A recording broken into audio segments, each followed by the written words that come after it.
খালি হাতে যাবেন, একদম খালি হাতে, কিছুই নিতে পারবেন না। মরার পরে আপনার সাথে একটা পয়সা যাবে না।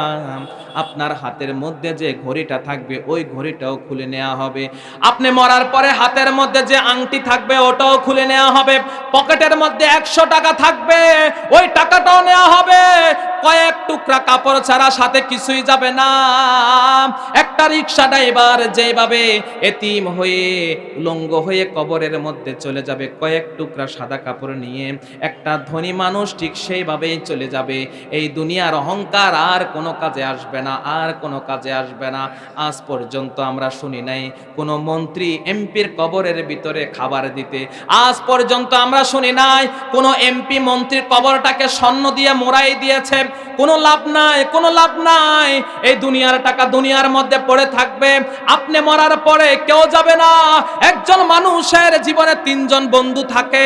এই 3 জন বন্ধু, প্রথম জন হলো ধন সম্পদ, আর দ্বিতীয় জন হলো আপনজন, আর তৃতীয় হলো নেক আমল। প্রথম বন্ধু হলো ধন সম্পদ। এই ধন সম্পদ আপনার কবর পর্যন্ত যাবে না। মৃত্যুবরণ করার সাথে সাথে আপনার সম্পদ আপনাকে ছিন্ন করে দিবে। আজকে মৃত্যুবরণ করেছেন, আগামীকাল আপনার ব্যাংকের 10 লক্ষ টাকা আর আপনার নয়, আপনার সন্তানরা ভাগাভাগি করে নিবে। মৃত্যুর পরে সম্পদ মরার সাথে সাথে ছিন্ন হয়ে যাবে। আরেকজন হলো আপনার আপনজন। ওই আপনজনেরা কবর পর্যন্ত যাবে। কবরের মধ্যে 3 জন নেমে যাবে। আপনাকে যখন মাটির মধ্যে শোয়াই দিবে, একজন একজন উঠে যাবে। ওই আপনজন শেষ ব্যক্তিটা যখন উঠে যাবে, আর কেউ নাই, সর্বশেষ খুঁটি দিয়ে আপনজনটাও চলে যাবে। প্রথম জন চলে গেল ধন সম্পদ, দ্বিতীয় জন চলে গেল আপনজন, আর কেউ নাই। তৃতীয় ব্যক্তি আপনার সাথে থাকবে। ওই তৃতীয় ব্যক্তি আর কেউ নয়, ওই তৃতীয় জন হলো নেক আমল। 2 রাকাত নামাজ, আপনার রোজা, আপনার হজ, আপনার যাকাত, আপনার উমরা, আপনার সত্য কথা, আপনার কোরআন। এই কোরআনগুলা, এই নেক আমলগুলা কবরের মধ্যে যখন শুয়ে যাবেন, যখন ফেরেশতারা আসবে আপনাকে প্রশ্ন করার জন্য, মুনকার নাকির যখন আপনাকে প্রশ্ন করবে, তখন ওই ফেরেশতারা যখন প্রশ্ন করবে, ওই তৃতীয় বন্ধু, ওই তৃতীয় জন ভাই নেক আমলটা সেখানেও আপনাকে রক্ষা করার জন্য চেষ্টা করতে থাকবে। ওই তৃতীয় ভাই কিয়ামতের দিন যখন দাড়িপাল্লা মাপামাপি হবে, সেই দিন আপনাকে রক্ষা করবে। ওই তৃতীয় ভাই যখন আপনি পুলসিরাতের 500 বছরের রাস্তাটা পার হতে যাবেন, সেই দিন আপনাকে সহযোগিতা করবে। ওই তৃতীয় ভাই জান্নাতে যাওয়া পর্যন্ত আপনাকে সঙ্গ দিয়ে যাবে। সুবহানাল্লাহ বলেন। অথচ ওই তৃতীয় ভাই নিয়ে আমাদের কোনো পেরেশানি নাই। আমরা আছি প্রথম ভাই আর দ্বিতীয় ভাই নিয়ে, দুনিয়ার সম্পদ নিয়ে ব্যস্ত হয়ে আছি, দুনিয়ার আপনজন নিয়ে ব্যস্ত হয়ে আছি। দুনিয়ার সম্পদ জোড়াইতে গিয়ে নামাজ ছেড়ে দেই, রোজা ছেড়ে দেই। এই দুনিয়ার সম্পদ জোড়াইতে গিয়ে কত মিথ্যা কথা বলি, মানুষকে কত ঠকাই আমরা। একটা কথা মনে রাখবেন, যে সম্পদের জন্য দুনিয়াতে এত গুনাহ করলেন, অন্যায় করলেন, ওই সম্পদ মৃত্যুর পরে দেখবেন সব কিছু আপনাকে ছেড়ে চলে যাবে। যে আপনজনের জন্য, যেই পরিবারের জন্য চুরি করলেন, মিথ্যা বললেন, ডাকাতি করলেন, টেন্ডারবাজি করলেন, মাস্তানি করলেন, মানুষকে অন্যায়ভাবে হয়রানি করলেন, মৃত্যুর পরে দেখেন ওই আপনজনেরা কবর পর্যন্ত যাবে। যে খাটটা আপনি 1 লক্ষ টাকা দিয়ে বানালেন, মৃত্যুর পরে দেখবেন ওই খাট থেকে আপনাকে বের করে দেওয়া হবে, ঘরের ভিতরে আর রাখবে না। টাইলস করে ঘরটা বানিয়েছেন, জীবনের পরিশ্রম করে লক্ষ লক্ষ টাকা দিয়ে একটা বিল্ডিং বানালেন, মরে দেখেন ওই বিল্ডিংয়ে আর আপনার স্থান হবে না। ওই টাইলস করা ঘর থেকে আপনাকে বের করে দিয়ে সামান্য কাঠ দিয়ে তৈরি খাটের মধ্যে শোয়াই দিবে। আর কেউ খবর রাখবে না, বলবে মৃত মানুষের আর কোনো দাম নাই, বের করে দাও, বের করে দাও। আমরা মাঝে মধ্যে দেখি বৃষ্টির মধ্যে সবাই ঘরের মধ্যে থাকে, উপরের মধ্যে একটা কাগজ দিয়ে মৃত মানুষটারে বাহিরে রেখে দেয়। দেখেন মানুষ মরে গেলে তার কোনো দাম নাই, কিসের তার টাকা পয়সা, কিসের তার আপনজন। এই দুনিয়াতে সবাই পর করে দিবে। কার জন্য করলেন, কার জন্য করলেন? শুধুমাত্র একটা আপনাকে সঙ্গ দিবে, সেটাই হলো নেক আমল। ঠিক কি না? এই জন্য জীবনটা পরিবর্তন করতে হবে। যদি আপনি সফল হতে চান, আল্লাহ রাব্বুল আলামিন বলেন তিলকাল জান্নাতুল্লাতী নুরিসু মিন ইবাদিনা মান কানা তাকিয়া। রব্বুল আলামিন বলেন সফলতার নাম হলো জান্নাত, সফলতার নাম হলো জান্নাত। আর যারা মুত্তাকি হয়ে যাবে, যারা আল্লাহর প্রিয় বান্দা হয়ে যাবে, আল্লাহ রাব্বুল আলামিন বলেন ওই বান্দাগুলাকে আমি জান্নাতের ওয়ারিশ বানিয়ে দিব। সুবহানাল্লাহ। আমাদের পিতা মাতা, আমাদের পিতা ছিল আদম আলাইহিস সালাম, আমাদের মা ছিল হাওয়া আলাইহিস সালাম। ওই পিতা মাতা জান্নাতের মধ্যে ছিল, আমাদের পিতা মাতাকে জান্নাত থেকে বের করে দিয়েছে শয়তান। সেই শয়তান এখনো আমাদেরকে জান্নাত থেকে বের করার জন্য চক্রান্ত করেই যাচ্ছে। ওই শয়তানের ফাঁদে পড়ে, ওই শয়তানের প্ররোচনায় পড়ে দুনিয়ার সব কিছু আমরা নষ্ট করে দেই। আমরা এখনো শয়তানকে চিনতে পারলাম না, ব্যর্থতার দিকে চলে যাই, সফলতার দিকে যাই না। ওই সফলতা আমরা ধরি না। কোন জায়গায় সফলতা আছে? আমরা আজকে সফলতা খুঁজি দুনিয়ার বড় বড় অট্টালিকার মধ্যে, আমরা আজকে সফলতা খুঁজি আমেরিকার মধ্যে, আমরা আজকে সফলতা খুঁজি ফ্রান্সের মধ্যে, আমরা আজকে সফলতা খুঁজি বড় বড় বিল্ডিং এর মধ্যে। আমরা মনে করি বড় একটা চাকরি পেলাম, মাসে 70-80 হাজার টাকা ইনকাম করি, আমার থেকে বড় সফলকে, বড় বড় অহংকার করে, বড় বড় ক্ষমতা দেখায়, তারা বলে আমরাই সফল। সমাজের মধ্যে বিশৃঙ্খলা করে, টাকা আছে, অর্থ আছে, এমন ভাব দেখায়, সমাজের মধ্যে বিশৃঙ্খলা করে, ভাই ভাইয়ের মধ্যে ঝগড়া লাগিয়ে দেয়, পাড়ায় পাড়ায় মধ্যে ঝগড়া লাগিয়ে দেয়।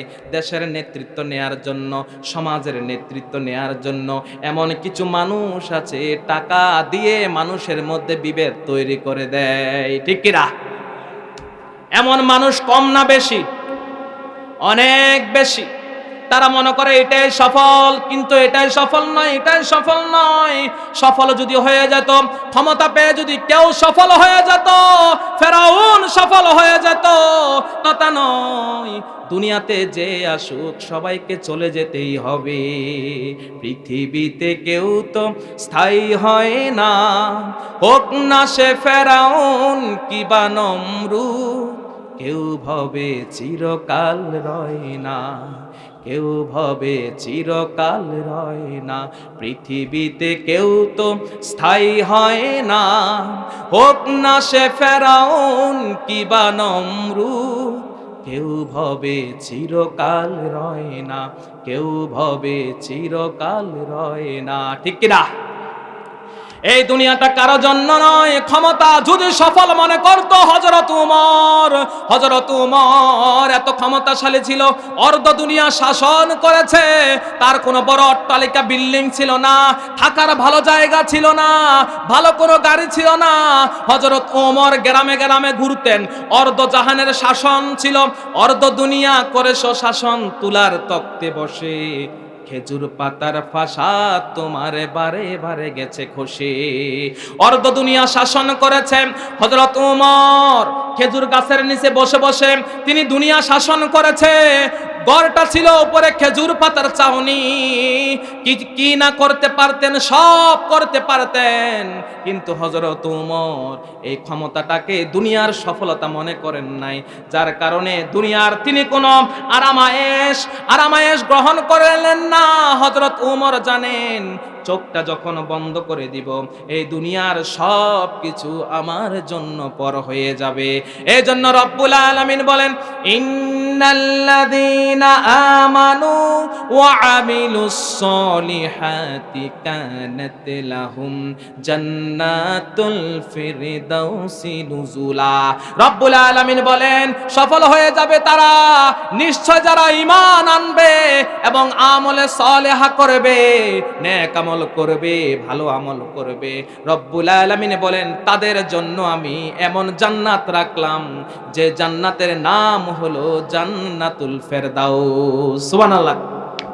জান্নাতুল ফেরদাউস। দুনিয়াতে যারা ঈমান আনবে, বেশি কাজ নয়, বেশি কাজ নয়, আপনি কষ্ট করে চলাফেরা করেন, কোনো অসুবিধা নাই, কোনো অসুবিধা নাই। দুনিয়াতে আপনি ভালো কিছু খেতে পারেন নাই, ভালো ফল খেতে পারেন নাই, ভালো আঙ্গুর খেতে পারেন নাই, টাকা নাই, কিন্তু কোনোদিন চুরি করেন নাই, ডাকাতি করেন নাই, বাটপারি করেন নাই, মানুষের হক মেরে খান নাই।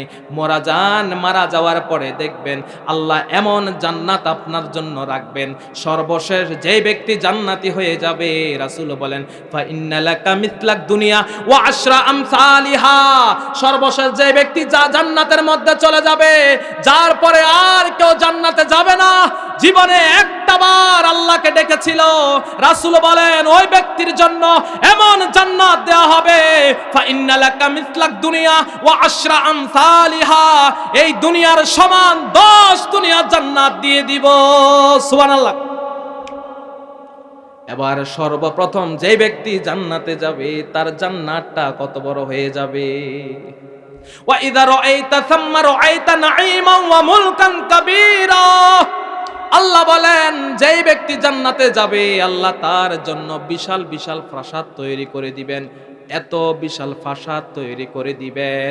রাসূল বলেন এক একজন জান্নাতীর জন্য 100 তলা বিল্ডিং বানিয়ে দেয়া হবে।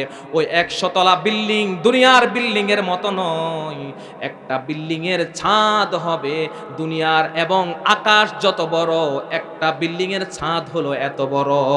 সুবহানাল্লাহ। ওয়া ইযা রাআইতা সাম্মা রাআইতা নাঈমান ওয়া মুলকান কাবীরা, এটাই হলো জান্নাত, এটাই হলো সফল। তারাই সফল হয়ে যাবে যারা জান্নাতে চলে যাবে। আমরা যদিও মনে করি দুনিয়াতে আমি বড় ব্যবসা করি আমি সফল, না না, তারা সফল নয়, ক্ষমতাশালী সফল হয় না।